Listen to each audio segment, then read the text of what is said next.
L'affaire de la viande de la vache folle illustre une nouvelle fois l'effet dévastateur des crises alimentaires.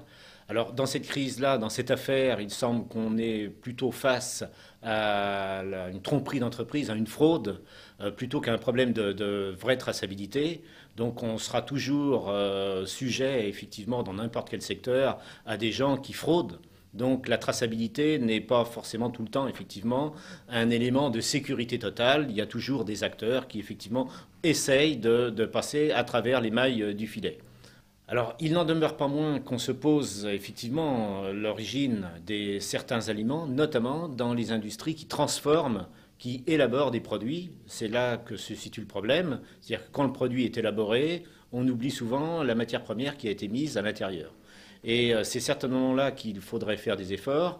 Il faut se rappeler qu'au moment de la crise de la vache folle, l'ensemble du troupeau français était peu tracé ou pas tracé, et qu'en l'espace d'un an, on a tracé tous les animaux en France. Donc on voit bien que quand un problème arrive, on est capable de prendre des mesures et de sécuriser le produit.